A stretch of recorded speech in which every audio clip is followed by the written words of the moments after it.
Salut tout le monde, c'est Nuxibis et aujourd'hui on se retrouve pour une nouvelle vidéo.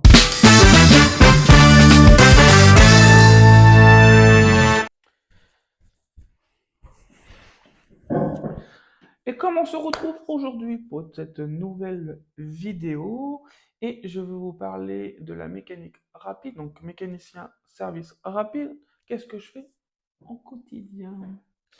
Je vais vous parler de mon métier parce que vous avez peut-être vu des vidéos sur YouTube, une seule je crois, TikTok, Instagram, des photos, des vidéos où je travaille sur des voitures, où je prends des photos, et ben j'ai envie de vous parler de mon métier.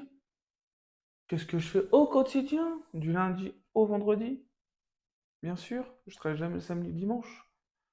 J'ai déjà travaillé le samedi, il y a longtemps, mais c'est pas ce sujet-là. J'ai envie de vous parler de ça, parce que c'est venu à l'idée de vous le faire et de vous faire connaître mon métier. Parce que je suis peut-être sur les réseaux sociaux, mais ou social, je veux dire. Mais certaines ne savent pas ce que je fais comme métier. Moi, je vais vous le dire. Donc, qu'est-ce que je fais au quotidien? Eh ben, déjà, je suis dans le service rapide. Donc, tout ce qui est vidange, frein, distribution, amortisseur, croix d'accessoires, changement de balai, avant et arrière, les éclairages, les niveaux pression. Qu'est-ce que je fais au quotidien encore? Les pneus, Matic, changement de pneus, je peux changer des jantes. Euh, tout ce qui est les trucs les plus rapides, les trucs rapides à changer sur un véhicule. Donc service rapide, on ne fera jamais tout ce qui est boîte de vitesse, moteur, tout ça on ne le fera jamais. Parce que c'est pas des trucs qu'on change rapide. Sur une voiture, il y en a plus, non pas rapide, plus on, plus c'est rapide, plus c'est mieux. C'est comme ça qu'on appelle ça, service rapide. Nous, chez Renault, moi je vais pas vous cacher, je travaille pour la marque Renault. Donc nous, ça s'appelle service minute. Renault minute. Moi, je travaille pour la Renault Minute, au boulot. Donc moi, je travaille pour Renault, Dacia, voilà. Bon, il y a aussi Alpine, mais Alpine, non, je ne travaille pas encore dessus parce que je n'ai pas encore été formé pour ça. Bon, et aussi les clims. Climatisation aussi. On fait des clims aussi, des recharges de clim. Qu'est-ce que je fais au quotidien? Donc, moi, mon quotidien à moi, mon boulot à moi, c'est que je prends une voiture, je regarde ce qu'il y a écrit sur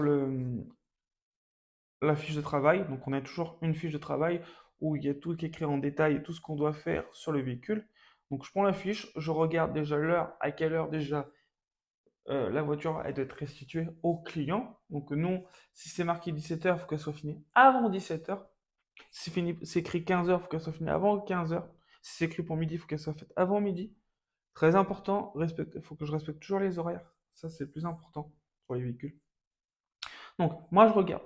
Qu'est-ce qu'il y a? Je regarde, je donne ce qui est marqué. C'est écrit révision, classique, sérénité, des trucs comme ça. Donc, je regarde, je vois révision, classique, vidange, filtre habitacle, il y a des freins à contrôler. Donc, je fais la vidange. En même temps que moi, je fais ma vidange. Donc, moi, ce que je fais, je prends le véhicule, je le monte sur le pont, je lève à ma hauteur, je fais tout ce qui est niveau pression, lave-glace, refroidissement, une liquide de frein si on regarde un petit peu, etc. Je lève la voiture, je fais mon tour du véhicule, je fais tout, tac, tac, tac, tout ce qui est frein, regardez les freins, regardez l'état des pneus, regardez s'il n'y a pas de jeu, dans la direction, regardez si les amortisseurs sont bien, regardez tout ce qui est la sécurité sur le véhicule pour le client. Ensuite, je lève, je mets en vidange. S'il y avait écrit une vidange sur le truc, s'il n'y a pas écrit vidange, je vidange pas, normalement. C'est écrit vidange, je vidange. Pendant que je vidange, pression de pneus, je revérifie mes freins si j'ai bien noté sur mon fiche de travail l'usure des freins, s'ils sont à faire ou pas à faire. Si les pneus ils sont meurs, pas à faire, je laisse vidanger. Je vais voir mon responsable. Je lui dis voilà, il y a ça, ça, ça à faire. Je fais. Voilà mon quotidien de tous les jours. Vidange, disque et plaquettes, frein, disque et plaquettes, je veux dire frein, croix d'accessoires, on peut faire des distributions. S'il y a besoin de changer les pneus, je change les pneus, tout ça. Donc ça, c'est le quotidien que je fais tous les jours au boulot. Et oui, c'est mon métier.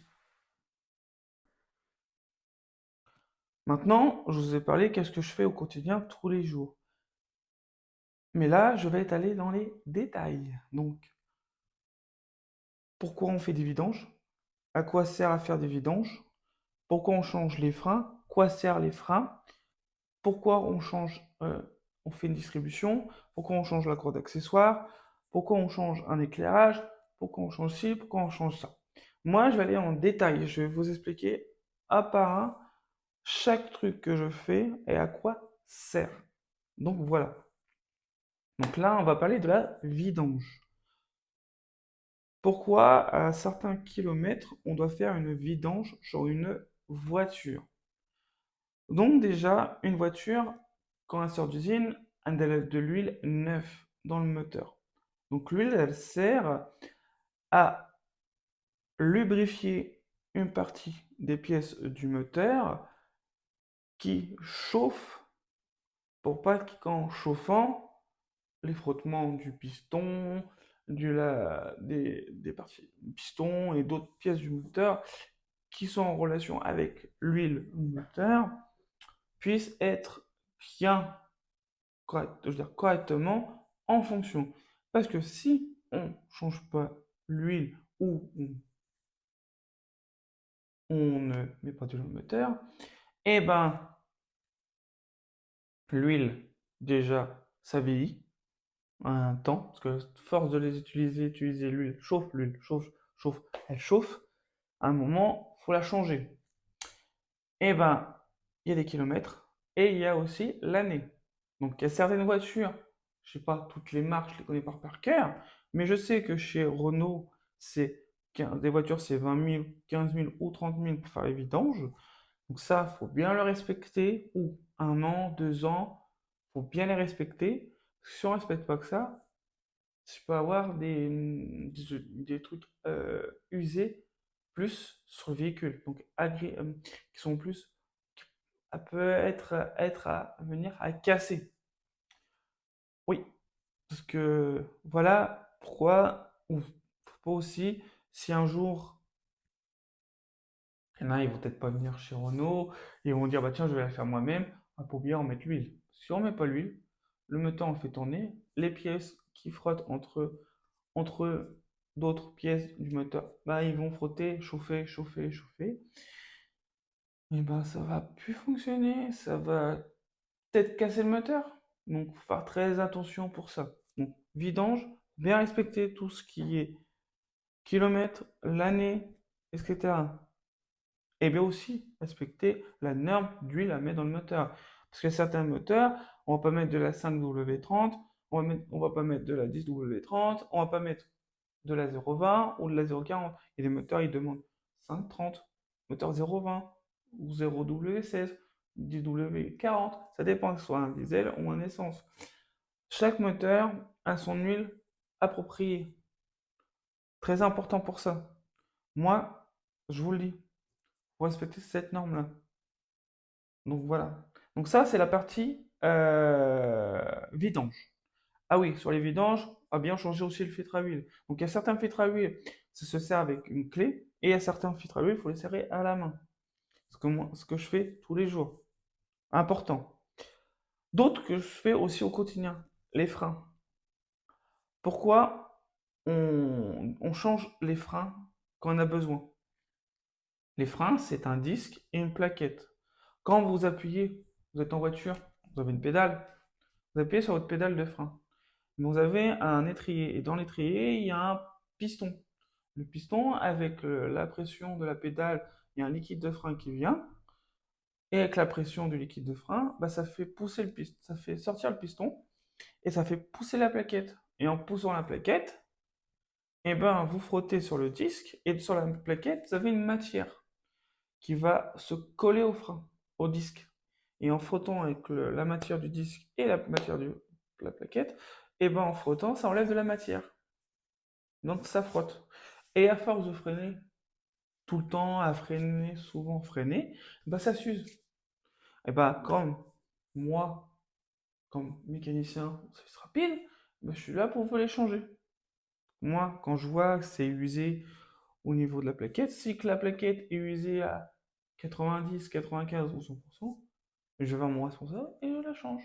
La petite usure qui est dans la plaquette, je la change. En même temps, s'il n'y a pas besoin de changer les disques, on ne change pas le disque. Si le disque est encore un peu, c'est bon, pas besoin de changer. Donc si le disque, on le voit qu'il n'y a plus la matière sur le disque, qu'il y a un beau trottoir, nous appelons ça des trottoirs, sur le disque, et ben ça, cette matière-là, si on voit qu'il y a un beau trottoir, et ben faut changer. Très important de changer les freins. Les freins sont très très importants à changer. Parce que si ça arrive, j'en vois souvent de ça, que le client il vient, oui, j'ai un bruit de frein quand je freine, et que je vois que la plaquette, elle est à la ferraille. Parce qu'au moment, quand il n'y a plus d'usure, ça arrive à une ferraille, parce que vous avez la petite usure, vous avez la petite matière, puis après la petite matière, vous avez une matière en ferraille, une plaque, en tout cas en ferraille. Bah, ça arrive au frein. Et quand ça arrive au niveau du disque, ça frotte avec le disque, vous freinez et que ça de ferraille contre ferraille, et bah ça chauffe, normalement, même. Et bah ça raye le disque et ça l'esquinte. Et ça coûte plus cher. Faire gaffe pour ça. Donc l'important, les freins sont importants sur un véhicule. C'est la sécurité du client. Pour moi, c'est la sécurité du client. Quoi d'autre que je fais aussi? Croix d'accessoires. J'en fais souvent aussi. Croix d'accessoires, on en change souvent quand on fait distribution. Ou maintenant, il y en a une périodique d'entretien et dessus c'est marqué. À telle année, on va changer la croix.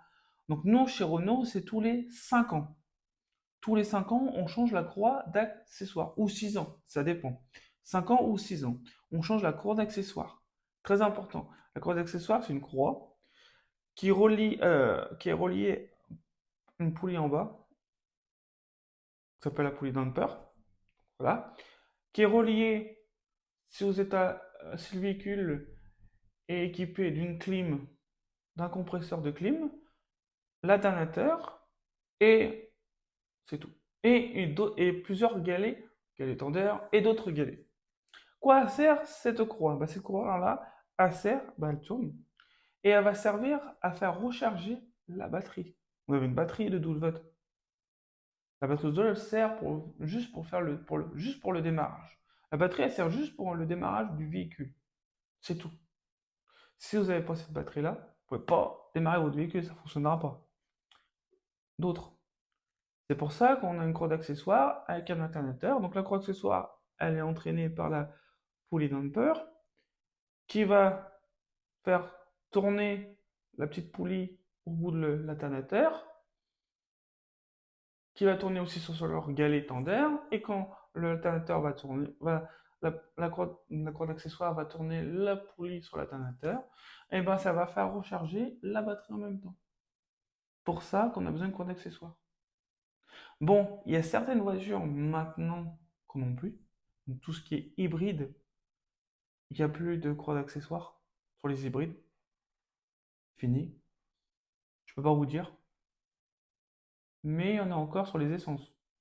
Certains essences, il y a souvent des croix d'accessoires.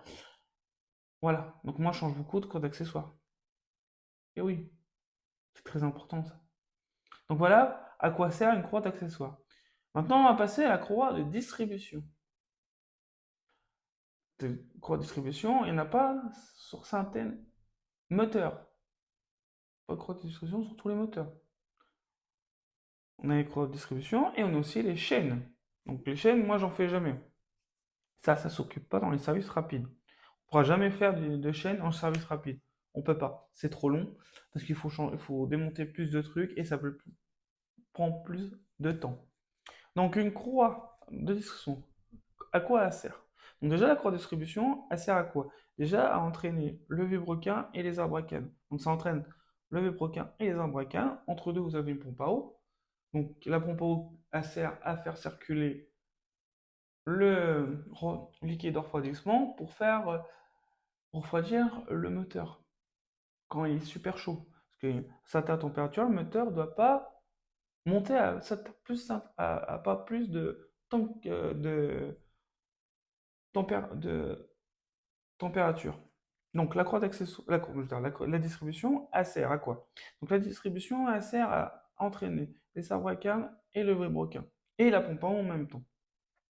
Voilà à quoi elle sert avec un galet aussi tendeur, et un galet tendeur aussi dessus, qui est entraîné. Donc vous avez, en bas, vous avez un lever broquin, donc qui entraîne, quand le lever broquin entraîne les abracams en haut, tous les abracams qui sont en haut. Donc voilà. Quoi d'autre? Qu'est-ce que je peux vous parler d'autre que je fais souvent? Changer les balais essuie-glaces. Donc, quand les balais essuie je vais pas trop vous en parler, parce que c'est vite fait. C'est une baguette, c'est deux baguettes, ou une ou deux. À l'arrière, il n'y en a qu'une, à l'avant, il y en a deux, ou une à l'avant, qui sert juste pour essuyer le pare-brise quand il pleut, quand vous mettez vos gicleurs de lave-glace pour nettoyer vos lave-glaces, votre pare-brise, tout ça. Ça, c'est pas le plus important. Quoi d'autre que je fais? Je fais aussi les recherches de clim dans mon quotidien. Quoi sert la clim? La clim vous sert à vous refroidir l'habitacle quand nous arrivons au beau temps, que ce soit au printemps, l'été. Il vous sert à refroidir l'habitacle quand il fait trop chaud. Vous êtes en départ de vacances, sur l'autoroute pour aller en vacances, vous êtes en sortie pour aller vous promener ou quelque chose, vous mettez votre clim, vous appuyez, et il y a un gaz qui va vous faire refroidir l'habitacle. Et ce gaz, bah, nous, on le recharge. À un moment, bah, ça s'use, ça part.